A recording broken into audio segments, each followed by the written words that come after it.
And good evening, and welcome to episode 3 of the Woo Watch Week 1 ish.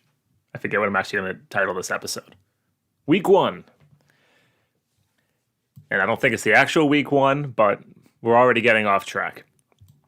So, good evening.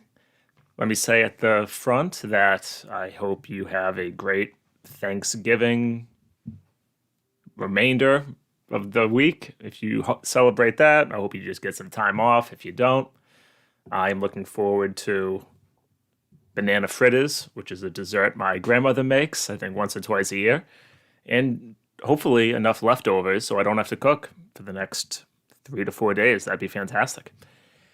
And for today's episode, there's really no massive subject. I guess there's one big hire that I want to get to, but just some updates on what our mayor has been doing.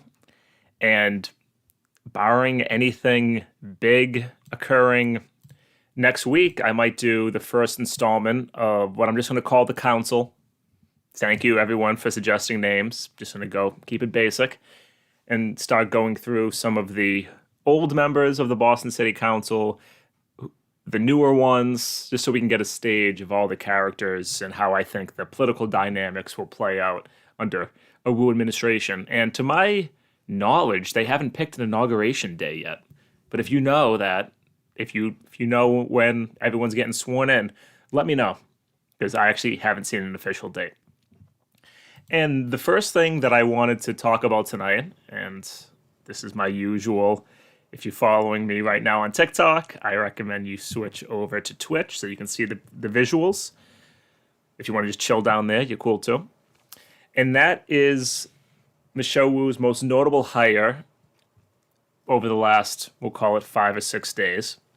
The new head of the Department of Economic Development, Segun Idowu. I believe he grew up in the city, because I know somebody who went to high school with him. And I haven't found anyone who has ever said a bad thing about this person. Now, of course, I have a general concern, like I normally would, but he is the grandson of a prominent local civil rights activist, 33 years old from Hyde Park. He ran for the State House when, I'm unsure. I believe he was a Bostonian Man of the Year, maybe last year, the one before it. And I know that he sued Marty Walsh, well, the mayor's administration, mostly because of how few city contracts were actually going to businesses owned by Black people and people of color. And again, most of what I share with you here is from either my personal experience with the local hires, what I've heard from other organizers and activists, kind of my own background knowledge of how things work, and then I try to just formulate an opinion on that. And I have to say, there is no one in the circle of people that I trust and go to who have anything negative to say. So before I go into what is my concern, which again I think would exist with everyone, is that Segun is probably by far the best person that is within the orbit that Michelle would have picked. I can't name you another person in Boston, minus, again, some more radical economic thinkers that I would have wanted in this position, but there was really no one else that is within the confines of what Michelle Wu would have appointed. Now, my criticism, or I guess again, I'm going to keep rephrasing it as concern, I would have had in anyone in this position. And to kind of explore it a little bit, I just want to go to a interview he did with Ebony Magazine very recently, November 18th. So this the title reads, Ebony Exclusive, Segun Idowu, CEO of the Black Economic Council of Massachusetts. That was his previous role. I believe he's stepping down at the beginning of this year, on bridging the racial wealth gap. And I recommend everyone read the full thing. And again, to set the stage for what I'm going to share with you, while he was the president and CEO of the Black Economic Council of Massachusetts, he sued the Walsh administration because we have ordinances, we'll call it, that try to meet certain percentage criteria. And I think I've talked about this where it comes to construction work somewhat, that for large-scale construction, you have to have 51% local hires, this percentage of women, this percentage of minorities. And there is no follow-up. There is no actual consequences for not meeting those deadlines. And then when you know it, once we actually look into it, no one's meeting it. So similar to this, there was a number that Marty Walsh wanted to hit or declared as an ordinance, which from the Equity in City of Boston Public Contracts. Well, let me give the official title. The Equity in City of Boston Contracts Ordinance from 2017, which is to make sure that we have diversity in who we are giving city contracts to. And the number that they would tout is 20%. And so now I'm going to read directly from Segun explaining this. Not the total 20% supplier diversity number the administration was pushing that lumped together women, veterans, LGBTQ, and minorities led to a hearing that exposed the inequity of the equity ordinance. Less than 1%, 0.004 to be exact, of the $664 million in spending in taxpayer-funded contracts went to Black businesses, which is a staggering 0.004%. And so throughout this interview, and the question that I wanted everyone to have that background for, is a one-sentence response that he gives. Or he goes into more detail, but I'm just going to highlight this one sentence, which is, of course, incredibly unfair, is probably not at all a total summation of his views on economics. I am just flagging the voice that I hear in the back of my mind of something to look out for. So when asked the question, the ordinance is a great example of the lack of economic inclusion. How do you address the topic without sounding like a broken record? His response is this. As a society, our businesses create safety nets by helping people who don't have anything. The more people you create who have something, the less you have to spend on public safety nets. And I am sure if you identify as a socialist or a communist, or to what extent you have been following economics, that sentence or two will stand out, because the concept that businesses are the gateway to helping people is incredibly fundamentally flawed. And again, I am taking one sentence. This was him in his current position, that is to advocate for minority-owned businesses and equity in contracts, which is something that we absolutely need to have. But the view of businesses will help provide the material benefits for people, so that therefore we need less public safety nets, is an incredibly flawed strategy, because ultimately, this is going to get just very simplistic. You have two different levers that you could do. One lever is to decrease taxes. You could decrease taxes on wealthy individuals to hope that they spend more, to hope that they finance new investments in new businesses. You could lower taxes on companies, CEOs, and businesses, again, hoping that that'll maybe attract more businesses, that then they'll be able to hire more people, and then you'd achieve growth that way. That model has failed for decades. Another way of phrasing that is trickle-down economics. Another model, the other way, might be to increase taxes, then using that surplus revenue to fund public services. And my only concern is that if we continue to use the only lever of let's make Boston a better place for business because therefore it'll benefit everyone else, that is a very flawed strategy. It is a flawed strategy in addressing poverty. It is a flawed strategy in addressing shortening life expectancy. It is a failed strategy in addressing racial equity in Boston. And so I really hope, and it is incredibly unfair to take one or two sentences out of this, I really hope that we have a much more holistic view in a Wu administration's economic policy that is not just one of how do we foment a better climate for businesses. That's it. I wish him all the best. I don't think I've met him before. It is possible I have. I have always been very impressed anytime I have heard him speak. I'm hopeful he will do great things in this role. But whenever I have the little voice in the back of my head, I want to share it with you. And if you're listening to this, I assume you're also curious what I'm thinking as well. But if you have any questions or would like to give me some more information on him, I'd absolutely love it. Let's talk a little bit about some of the more recent things that Michelle has passed over the last week. But before I do that, some people are writing comments. Let's see. Hugh Granddaughter says that's a good idea in theory. Paigey says, God bless you, bro. Thank you. Hugh Grant again. But how do we also just invest in helping people get into those fields in the first place? You might have to specify what you mean to me with fields. But thank you. And feel free to fill in the chat. So there are some big things that came up this week. One of which is from what's going on in MassandCast. So I think right before, or probably last week, I said that I really wasn't anticipating Michelle doing anything right away with what's going on in MassandCast. And I think almost immediately I was proven wrong, which if you listen to me, happens just as often as it happens that I'm right. And Michelle Wu put a stop to the sweep that was going on, put a stop to the clearing of the tents along the area of MassandCast.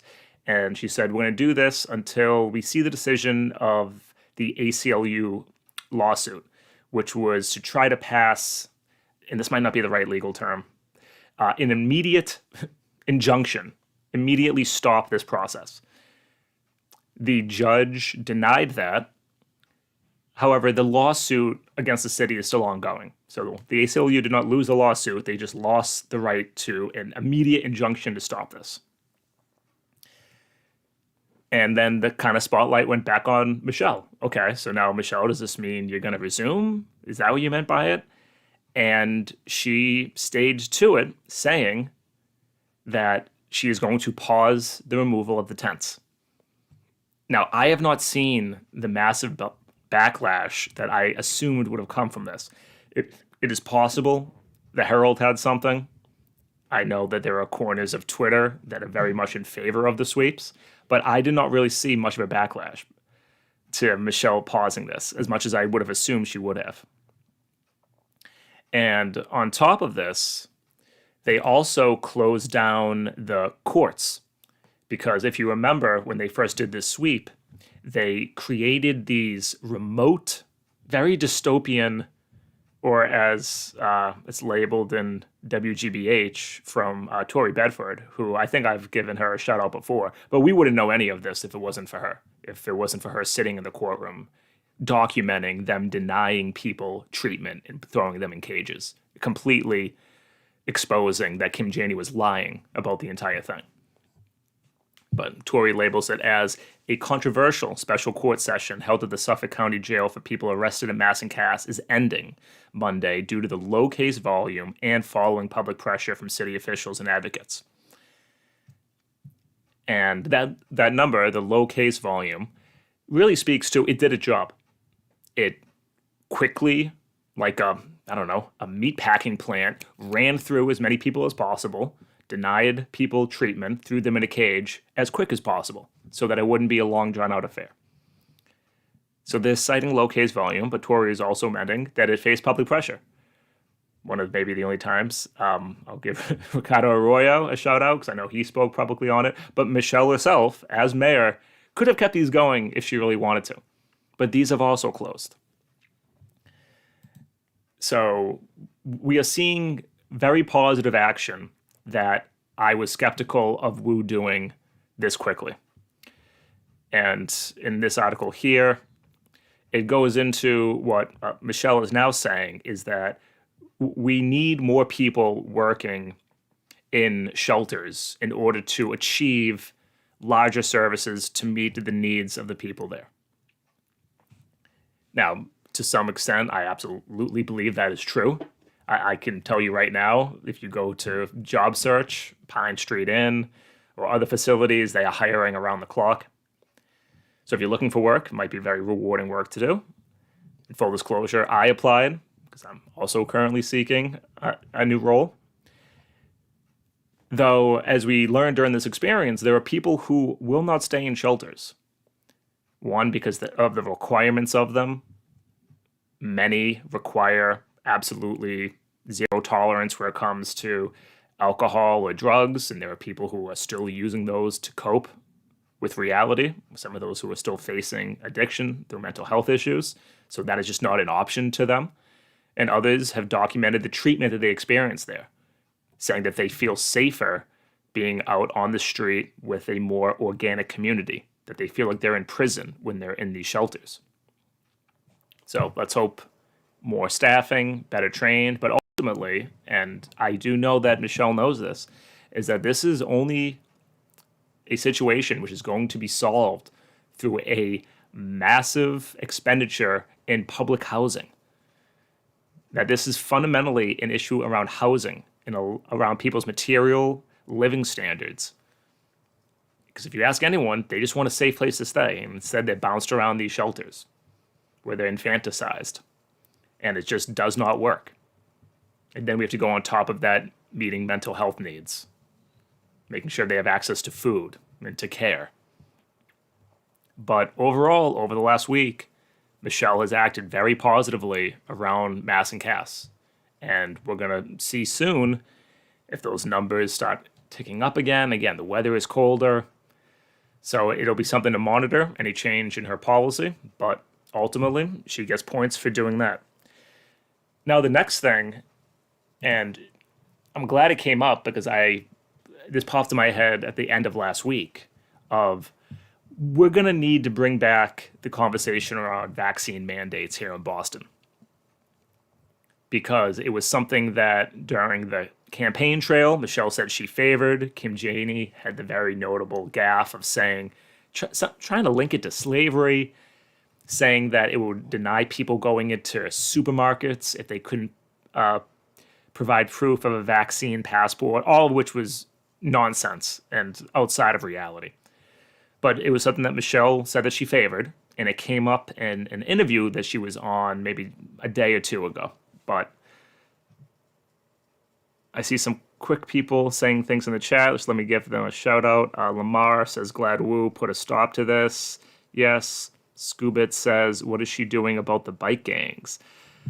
So probably absolutely nothing, which to be honest is the correct call.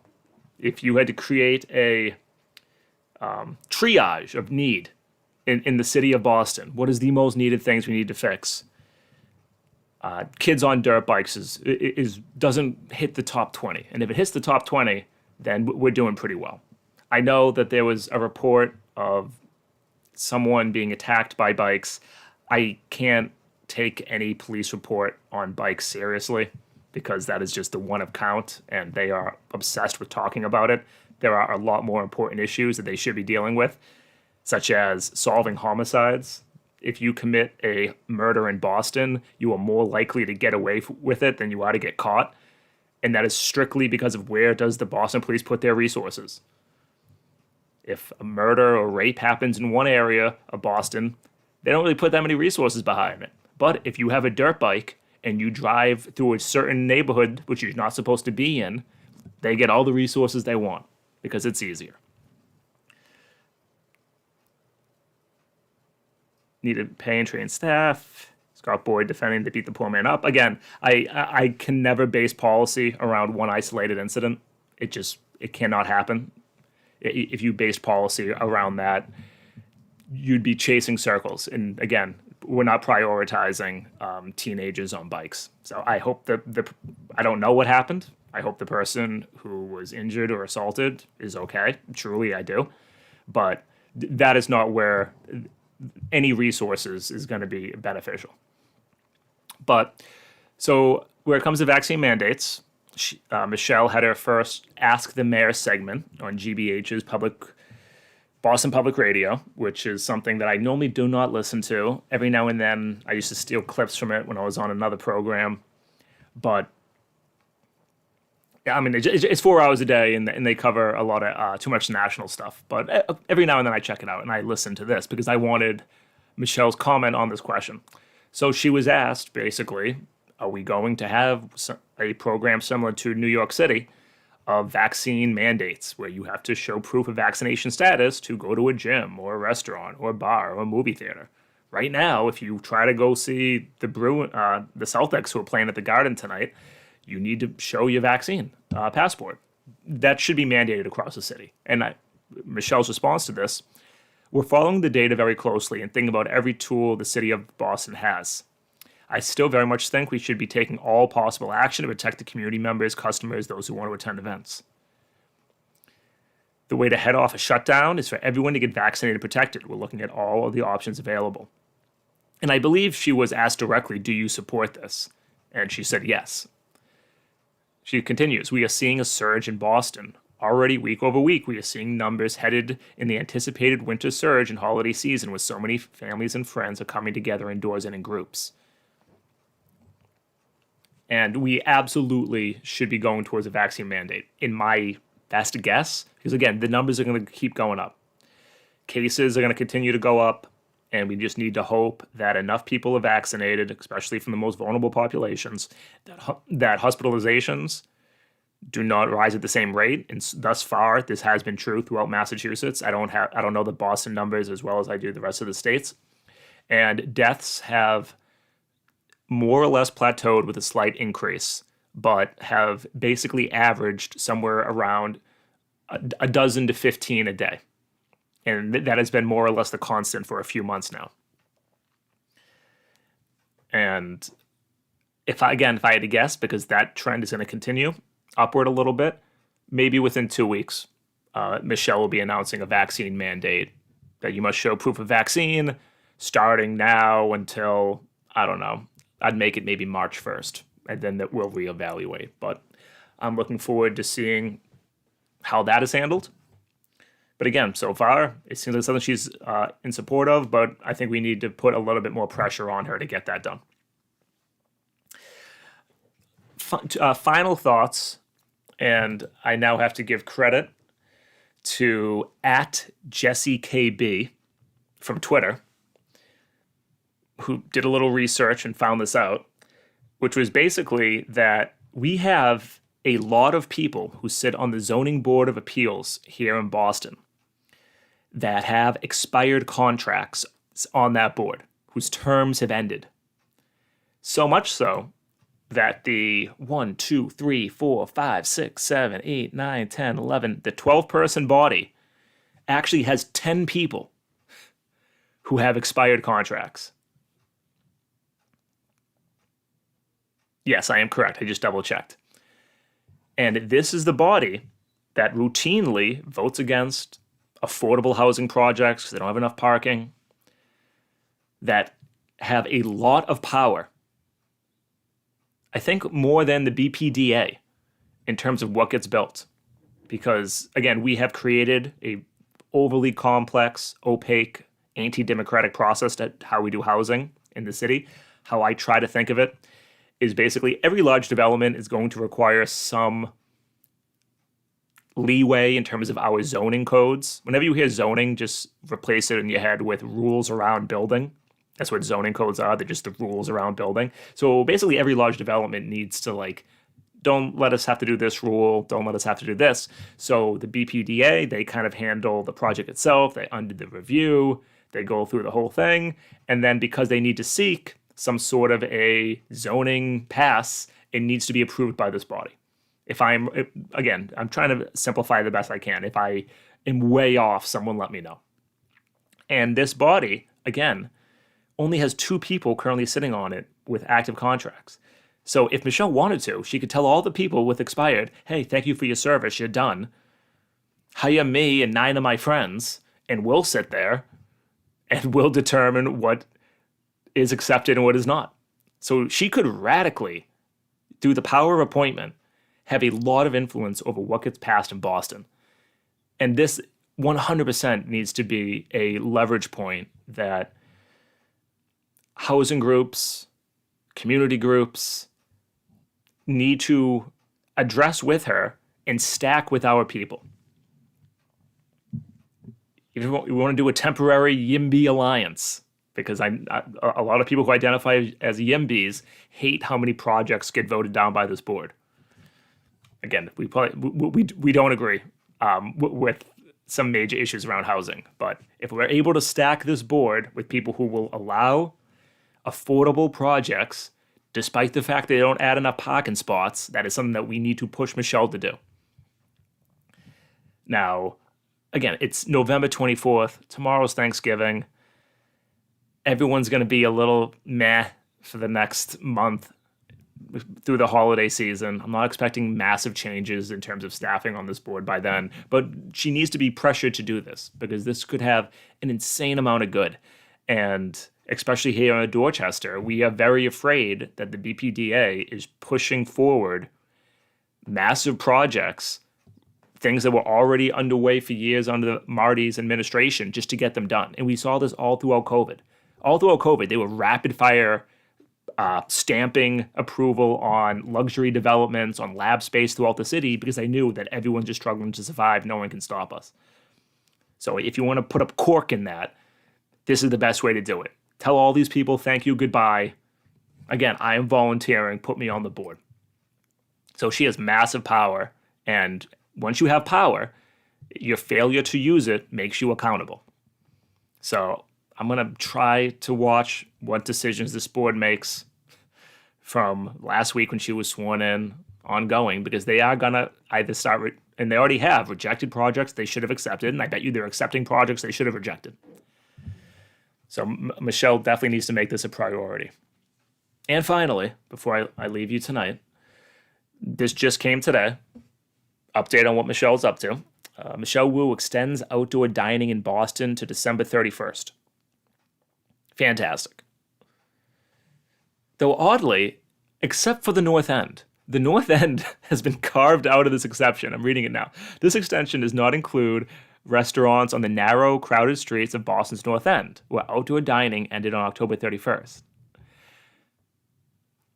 The city chose to end al fresco dining in the North End earlier than the other neighborhoods for a variety of reasons, including heavy traffic, parking issues, and construction projects. If ever there was a place that we should have cute little outdoor dining options available, it would be the North End. I don't care about the parking spots. I know a lot of the businesses wanted to keep it. A lot of the restaurants wanted to keep it. You're telling me you couldn't have put together a coalition of every restaurant on Hanover Street to talk to the community group and saying we need this to survive? Asinine. But very, very glad we're extending it to December 31st. And this is a project that Boston needs to put a lot of money in. I also know the city is hiring to manage this program because I'm hoping come, I don't know, March 1st, April 1st, that all the restaurants get back, that parking spot or two out front to have outdoor dining. That is something we need a lot more of in the city. It helped keep some businesses alive during COVID, and I think it's going to help a lot of smaller restaurants prosper in years to come. It was only one of the only good positive innovations to come out of the whole pandemic. Outdoor dining, let's do it. So thank you for the extension, but make sure that that is long-term. And yeah, so that does it. That was Michelle's first week. Again, we'll see if she has a busy week next week. If not, I'll start doing the first episode of The Council. I have a vacation planned, but that's a few weeks away, so we'll talk about the schedule for that. And besides that, I just wanted to say thank you all for listening. I can't look it up in my phone, but if you listen to my podcast in the mornings, I'm trying to, for the outro, give thanks to people who have been financially contributing. If you would like to, my Venmo is in the link tree, but Friday morning's episode, I'll make sure to give that person a shout out. Let me just read some comments before I take off. I see people applauding. I'm assuming it's because you agreed with what I said. Lamar says, do you think she will do that? That is so undemocratic for them to be there. I really hope she does. And again, if I know that this is a power she has, if I know that this is the state of the Zoning Board of Appeals, Michelle definitely does too. Imagine if we didn't center our entire lives around cars and parking. Absolutely. Christina, sure friend. It's me, Celine, 66. Happy Thanksgiving. And we'll leave it with a happy Thanksgiving. So, or however you choose to celebrate this weekend. Everyone wish my fantasy football team luck. I'm going to say goodbye to the podcast people. I will see you Friday morning because I'm taking tomorrow off. Good night. If you're watching